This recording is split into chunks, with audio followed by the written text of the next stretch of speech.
Let's go on to the next part. What's the next surah? Falaq and Nas. They come together, right? Yeah. What's the name of Falaq? What does Falaq mean? Go to your notes. Dawn. No, it doesn't mean dawn. It means a crack, a fissure. A crack or a tear. It denotes the dawn because it's the crack of dawn. Okay? It sets the night and the day separates. And you see it. That's what it denotes. What does Nas mean?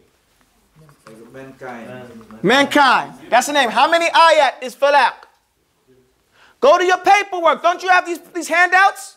It's 5 ayat. 5 ayat. Nas is 4 ayat. And no, it's not. 6. 6 ayah. Okay? 5 ayah. Okay? What's the number? 113, 114. 113, 114. What's these two surah about? What are they? Du'as for protection, right? What's the difference between the two? One is for protection from the people. One is from protection from the people. Falaq is protection from what? No. Yes, Falaq is protection from the people, right? Falaq is protection from haters, right? The evil eye, sorcery, or voodoo, if you want to call it what you want to call it, right? This is what this surah is a protection from. Jealousy is what we call haters, you know? And what is Nas a protection from? The whispers of shaitan to whom? To us, to ourselves, okay? So that we don't do something crazy because the shaitan whispered to us. Which one is wajib and which one is obligatory for us to learn and do, and which one is recommended that we do? Nas is obligatory. We are obligated to protect ourselves from the shaitan so that we don't listen to his whispers and do something wrong, right? فَاتَّخِذُوهُ عَدُوًّا. Allah tells us to take him as an enemy, right? And what about this one? It's recommended that we protect ourselves from these people who are sending us the evil eye, hating on us and doing voodoo and all types of stuff against us, right? Okay, we got those two. We're here now. Mutaffifin, what's that? What are they? What type of thieves are they? Ask too much and give too little. No, that's the poem. What is the meaning of it, people? What is a mutaffif? I told you. Go ahead, answer it, somebody.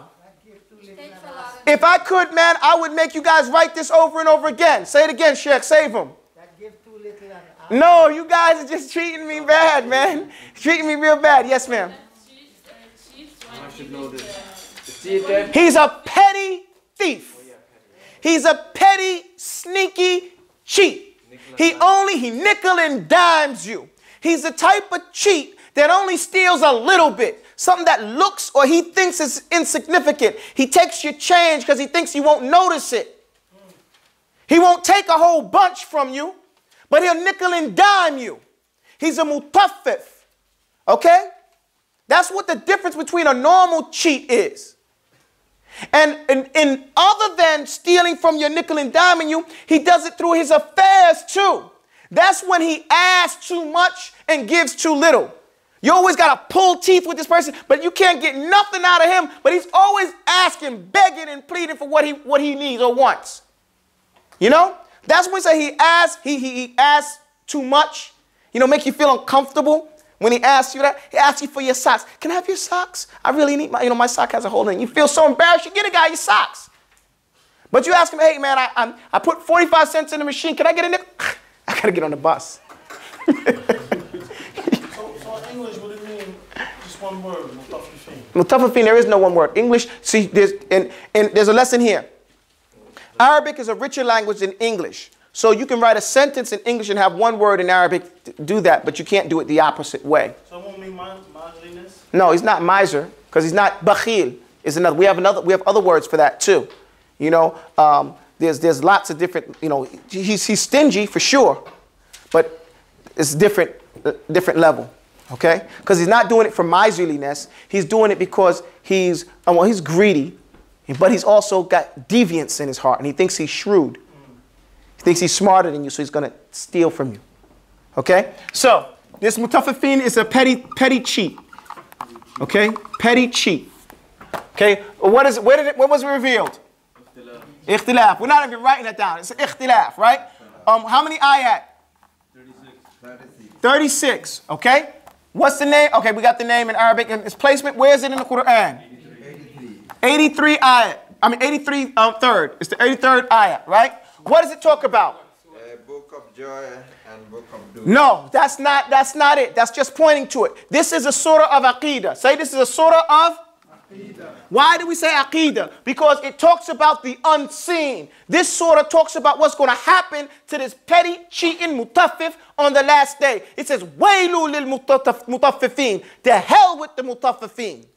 Right? They're going straight to hell. Wail is a place in Jahannam. And not only that, it talks about what's going to happen on the last day. When the people, the kuffar who used to laugh and scoff and be all sarcastic towards the believers, what's going to happen to them on the last day? Hal tuwibal kuffaru ma kanu yafalun. Aren't they going to get repaid back for what they used to do? On that day, the believers are going to laugh at them. Right? So if the situation is flipped, even in the grave, the kafir is going to be shown, this is your place in hell. He's in the grave. This is where you going, chump. And not only that, this is where you would have went if you'd have been a believer. Wow, I would have gone there. It's going to feel so much frustration and anguish. Can you imagine that? I would have went there, but I'm going here. So anytime a surah talks about the unseen events, and also in that surah it talks about, you know, the gardens and what's going to happen for the people who get their stuff in the Illiyun and the people that get their stuff in the Sijjin, the prison, the dungeon, and the Illiyun is the high to the names of the two books. We all know that the angels of writing was on our right and our left, but now we know the names of those two books.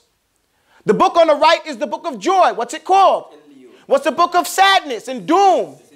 Sijjin. And Sijjin is dungeon, under the grave. I mean, that's the prison. You know, it's a dungeon is a prison that's underground. That's what we call a dungeon. Okay, so this is called, anytime it sort of talks about the things and the scenes of the unseen, what's it called? The surah of Aqidah. Okay, because we have to believe in this. You understand that? It talks about the unseen events on the last day, okay? Like the names of the two books. The two books that our deeds are called. So you can tell your children, you don't want that written down in the Sijjin. You better do right or so you can get in the book of the Illiyyin, right? So, what's the next surah? Somebody erase this, please. Ikhlas. Ikhlas. Okay. Do this one last. Don't do that. Just do these two. Ikhlas. What does ikhlas mean? No, not that. Not those. This just these two. Just these two.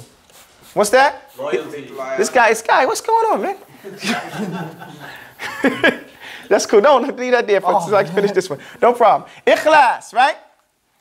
Right there. Thank you. No problem.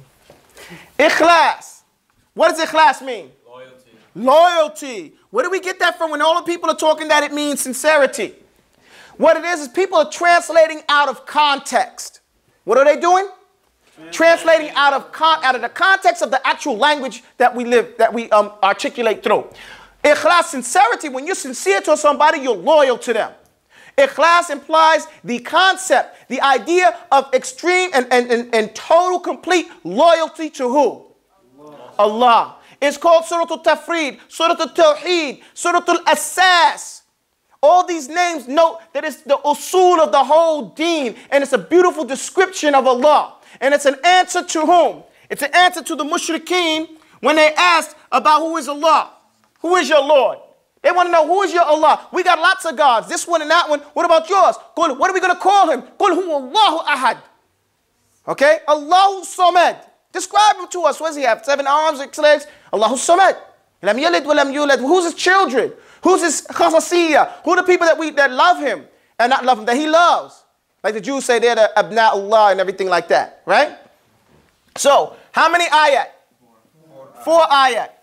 Where was it revealed? Ikhtilaaf. What is the, what do you call it? The placement? 112 in the Quran. And what does it claim? To be an answer for who? For the answer to the mushrikeen when they asked about who is Allah, right? When they wanted to answer it, this was revealed. And it's an answer to Tawheed. So it's a surah of what?